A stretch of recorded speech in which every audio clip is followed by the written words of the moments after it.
अस्सलाम वालेकुम दोस्तों, कैसे हैं आप सब। उम्मीद करता हूँ खैरियत से होंगे। मैं poultry ideas and tips channel में आप सबका वेलकम हो गया है। मैं आपका भाई मेहर अजीज़।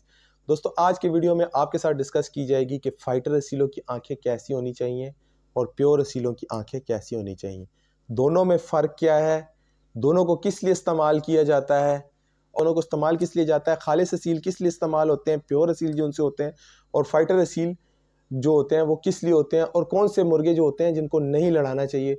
वैसे तो मुर्गे सारे ही लड़ते हैं, लेकिन जो प्योर असील होते हैं उनको किस लिए यूज़ किया जाता है, फाइटिंग असील जो उनसे वो किस तरीके से बनाए जाते हैं, इनको क्रॉस कैसे किया जाएगा, इनसे फाइटिंग ब्लड लाइन कैसे निकाली जाएगी, बारे में मुकम्मल बात की जाएगी। आपको मुकम्मल वो डिटेल दूंगा जो कि आज से पहले किसी ने आपको नहीं दी होगी। तो वीडियो को बाकायदा शुरू करते हैं। वीडियो को शुरू करने से पहले आप सबसे हमेशा की तरह मेरी रिक्वेस्ट है, अगर आप लोगों ने चैनल को अभी तक सब्सक्राइब नहीं किया तो पहले जाके आप सब्सक्राइब कर लें, साथ में बेल के आइकन को प्रेस कर लें ताकि मेरी हर आने वाली मालूमाती वीडियो का आपको बआसानी नोटिफिकेशन मिलता रहे। सबसे पहले आज आपके साथ बात की जाएगी कि फाइटर असील कैसे होने चाहिए, ठीक है, और प्योर असील में क्या फ़र्क होता है। तो प्योर असील को क्यों नहीं लड़ाना चाहिए, प्योर असील की आंखें कैसी होनी चाहिए, फाइटर असील की आंखें कैसी होनी चाहिए, तो आज इसी के बारे में आपसे बात होगी। मैंने क्यों सोचा कि मैं एक ऐसा टॉपिक बनाऊं, क्योंकि मैंने आज से 2 महीने पहले एक आंखों के ऊपर डिटेल वीडियो बनाया था 22 मिनट का। अगर आप लोगों ने नहीं देखा तो आई बटन में मैं दे दूंगा, आप जाके वो देख सकते हैं।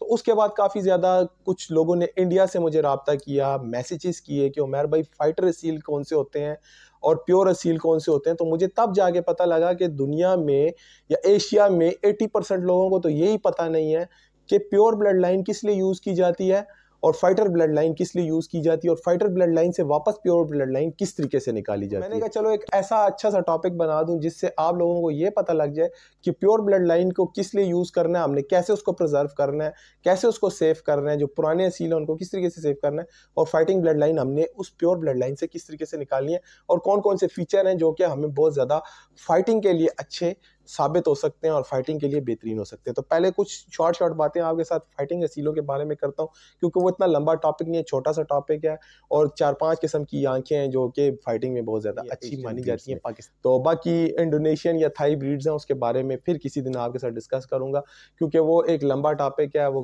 काली आंखें भी होती हैं, उसमें ब्राउन आंखें भी होती हैं, सब्ज़ आंखें भी होती हैं, रेड भी होती हैं।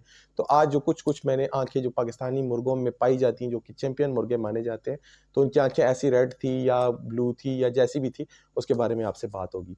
तो दोस्तों, नंबर 1 पे आपको मैं बताऊं कि लाल आंखों वाले मुर्गों की फड़कें बहुत ज़्यादा तेज़ होती हैं, बहुत ज़्यादा स्पीड में होते हैं। ऐसे मुर्गे जो से हैं वो लड़ाई के लिए यूज़ की जाते हैं।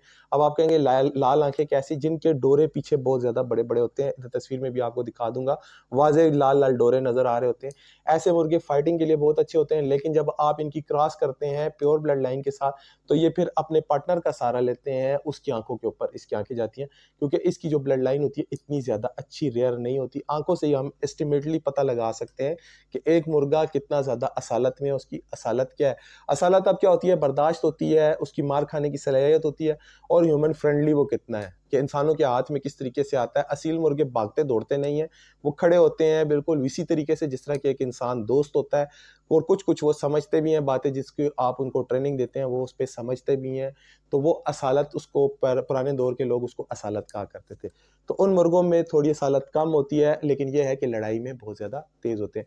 दूसरे नंबर पे दोस्तों, पीली रंग की आंखें जो उनसी होती हैं वो भी अक्सर जो है मुर्गों में से निकल आती हैं। सफ़ेद और बुस की आंखों के क्रॉस से भी निकल आती हैं, या फिर लाल आंखों के और सफ़ेद मुर्गों की क्रॉस की आंखों से भी निकल आती हैं, या पीले मुर्गे जो जहरीले मुर्गे जिसको कहते हैं, उनकी आंखें जो उनसी होती हैं उनमें कोई रेड कलर आ जाए या कोई और कलर आ जाए तो उसमें पीली आंखें आ जाती हैं। लेकिन ऐसे मुर्गे भी फाइटिंग में बहुत ज़्यादा तेज़ माने जाते हैं। तीसरे नंबर पे दोस्तों, जो बादामी कलर की आंख होती है, जैसे कि जागीरी की आंख को बहुत ज़्यादा माना जाता है। लेकिन मेरी अपनी ज़ाती राय ये है कि आंख चाहे नीली हो, लाल हो, पीली हो, जैसी भी हो, आंख से नज़र आना चाहिए, आंख की रोशनी तेज़ होनी चाहिए, नज़र 6x6 होनी चाहिए, मुर्गे को हर तरफ 360 नज़र आना चाहिए, फ्रंट बैक आगे पीछे बेंगा या टेढ़ा काना नहीं होना चाहिए। बाकी ब्लू आंखें और वाइट आंखें, जो आंखें मैं आपको प्योर में बताने वाला हूँ, इन आंखों के मुर्गों को नहीं लड़ाना चाहिए, क्योंकि इन आंखों के मुर्गे फिर मिलते ही नहीं है, शादिर नादिर मुर्गे हैं, बहुत ज़्यादा कम ब्लड लाइन है, इसमें मिलते ही नहीं है। लेकिन आप इससे अच्छे मुर्गे सफ़ेद आंखों वाले ज़रूर निकाल सकते हैं, बहुत कम मिलते हैं लेकिन निकाल सकते हैं वही। तो ये तो फाइटिंग फीचर्स थे। उसके बाद आंखों के फीचर्स क्या होने चाहिए कि आंखें अंदर होनी चाहिए, जैसे बिल्कुल एक बॉक्सर की आंखें होती हैं अंदर होती हैं, फिर जब उसको गार्ड्स पहनाए जाते हैं तो इस तरह उभरे हुए होते हैं। तो मुर्गे के भी ऐसे जो गार्ड्स होते हैं, ये मुंह के जो उबार होते हैं ये उभरे हुए होने चाहिए, आंखें अंदर हो के अगर कील वगैरह लगे तो बाहर ही लगे, और आंखें छोटी होनी चाहिए, बड़ी आंखें ऐसे उभरी हुई नहीं होनी चाहिए जैसे देसी मुर्गों की होती हैं। देसी मुर्गे भी बहुत अच्छे लड़ते हैं। मेरे पास एक मुर्गा है, वो सील मुर्गों को ऐसा डरा के उसने रखा हुआ है कि उसके सामने कोई मुर्गा नहीं आता। बस सिर्फ ये है कि एग्रेशन में बहुत ज्यादा तेज है, लेकिन जब वो मार खाता है तो फिर वो भाग जाता है। तो उसमें प्रॉब्लम ये होती है, एक तो वो स्पीड में इतना ज्यादा होता है क्योंकि दुम उसकी खड़ी होती है, और उसका जो पीछे जोड़ है वो इतना ज्यादा ठुका हुआ है कि बाकी सील मुर्गों के अंदर भी ऐसा ठुका हुआ जोड़ नहीं होता जैसा उसके अंदर है। और सिंपल एस्ट्रोलॉप का काला मुर्गा है, और उसने तबाही मचाई हुई है यहाँ आके मेरे पास। तमाम पुराने मुर्गों को उसने डरा के रखा हुआ है। तो ये खैर एक अलग टॉपिक है, उसके ऊपर फिर डिस्कस करेंगे, मैंने आपको बताया। तो अभी फाइटिंग के ऊपर बात हो रही है, तो नलियां मजबूत होनी चाहिए, जिस्म में बर्दाश्त होनी चाहिए। ये छोटी छोटी चीज़ें हैं जिनको मद्देनजर रखते हुए आप एक अच्छा फाइटर मुर्गा तैयार कर सकते हैं। मैंने वैसे भी इसके ऊपर वीडियो बनाई हुई है कि ब्रीडिंग कैसे तैयार की जाती है। अगर आपने वो नहीं देखा, क्रॉस ब्रीड क्या होती है, लाइन ब्रीड क्या होती है, तो उसमें मैंने आपको मुकम्मल तरीका सिखाया है कि आपने प्योर ब्लड लाइन को किस तरीके से रखना है, आगे चल के किस तरीके से आपने उससे और ब्लड लाइंस लेनी है। तो आई बटन पे जाके आप वो देख सकते हैं, वो वीडियो भी काफ़ी ज़्यादा कारआमद है, आप लोग काम आएगी अगर आप असील मुर्गों का शौक रखते हैं, चाहे पाकिस्तान से हैं, चाहे इंडिया से हैं, चाहे बांग्लादेश से हैं। आप में से कई दोस्त मेरे बांग्लादेश से देखते हैं, आप सबका बहुत बहुत शुक्रिया। तमाम दुनिया में जहाँ पे भी मुझे देखते हैं, मेरी बातों पे अमल करते हैं या मुझसे प्यार करते हैं, मोहब्बत करते हैं। तो दोस्तों ये मैं आपको बताता चलूँ, असील मुर्गों का जो सब्जेक्ट है, ये जितने भी मैं वीडियो बना रहा हूँ, ये ऊँट के मुँह में जीरे के बराबर भी इंफॉर्मेशन नहीं है जो मैं आपको दे रहा हूँ। इतना बड़ा समंदर है, लाखों करोड़ों के हिसाब से ब्रीड्स हैं, इतनी ज़्यादा ब्रीड नहीं है, लेकिन अल्टीमेटली जो सी ब्रीड से मैं समझता हूँ उसके बारे में आपको बता रहा हूँ, जो नॉर्मली आपको पाकिस्तान, इंडिया, बांग्लादेश में मिल रही होती हैं, तो उसी के बारे में बता रहा हूँ। तो अब कुछ चलते हैं हम खालिस ब्लड लाइन की तरफ। तो खालिस ब्लड लाइन जो होती है, इनको लड़ाते नहीं है। इनकी आंखें मैं इधर आपको शो करा दूंगा, 3 ही आपको दिखा रहा हूँ।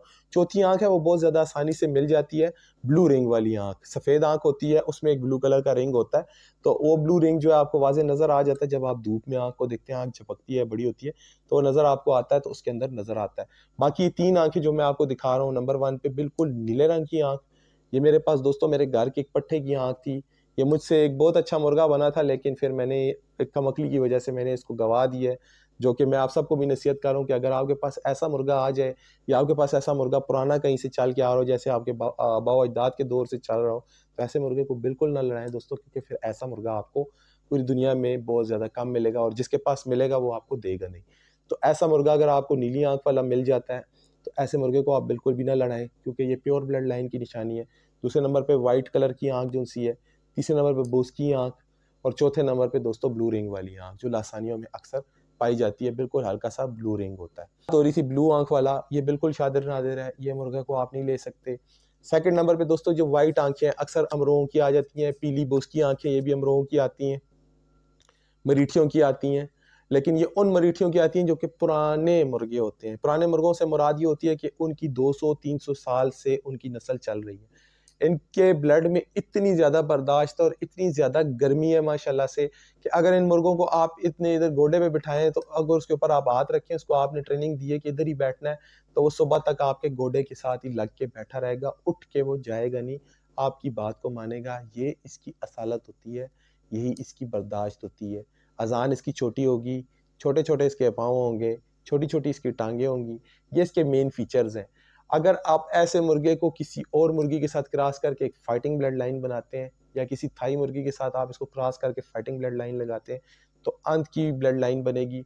उसके अलावा आप पाकिस्तानी किसी जागिरी मुर्गी के साथ जो आउट ब्रीड है, उसके साथ आप इसको क्रॉस करके निकालते हैं, तो फाइटिंग में इंतहा की ब्रीड निकलेगी। वो फीचर्स आपको मिलेंगे जो कि शायद आपको इम्पोर्टेड मुर्गों में भी ना मिले। और ये मुर्गे जो से मैं आपको दिखा रहा हूँ, ये लाखों करोड़ों की मालियत के मुर्गे हैं। पाकिस्तान में बहुत कम लोगों के पास हैं ज़रूर, ये नहीं कि ख़त्म हो गए, पाकिस्तान में है ज़रूर, लेकिन बहुत कम लोगों के पास हैं। और जो आपके शामू मुर्गे हैं उनसे 2 गुना ज़्यादा महंगे हैं, और आपको ये बहुत ज़्यादा मुश्किल से मिलेंगे।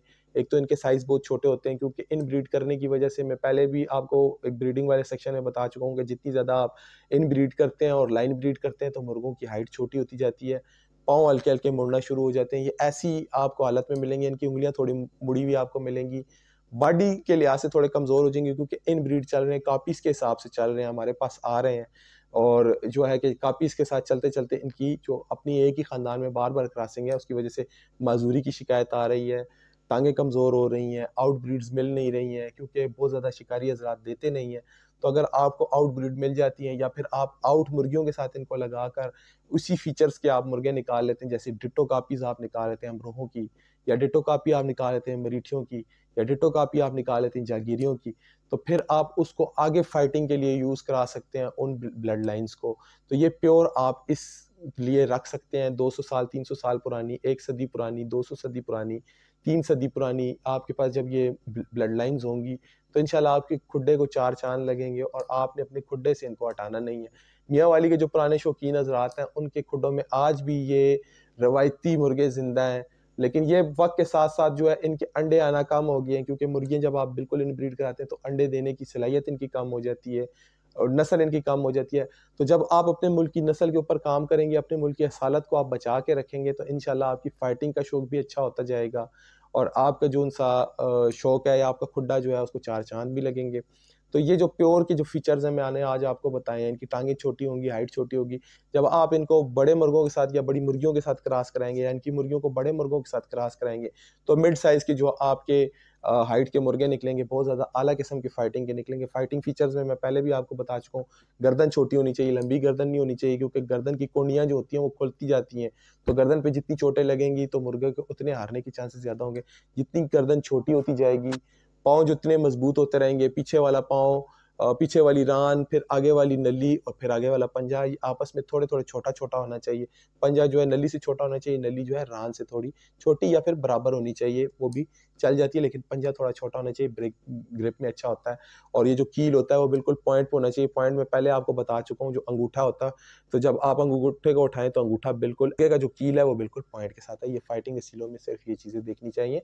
बाकी प्योर मुर्गों को आप कभी भी ना लड़ाएं, प्योर मुर्गों को आप बचाएं, उनकी जो नस्ल है उसको प्रिजर्व करें। इंशाल्लाह आने वाले दिनों में ये वाली ब्रीड्स भी हमारे साथ चलेंगी और ये शामों की तरह ये मुर्गे भी बहुत ज़्यादा महंगे हैं पुरानी ब्लड लाइन में, और इन चीज़ों से निकल आए कि दुम खड़ी है, दुम बैठी हुई है।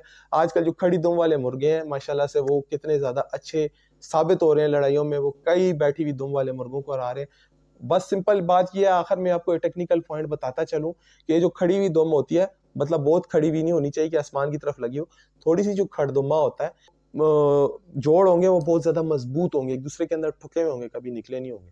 तो ये मैंने आंखों की आपको बता दी कि इन आंखों के जरिए आप पता लगा सकते हैं कि फाइटिंग के लिए कौन सा मुर्गा आपने यूज करना है, और प्योर ब्लड लाइन जो कि आपने प्रिजर्व करनी है उसमें कौन सा मुर्गा आपने रखना है जो कि बिल्कुल शादिर नादिर और कीमती मुर्गी है।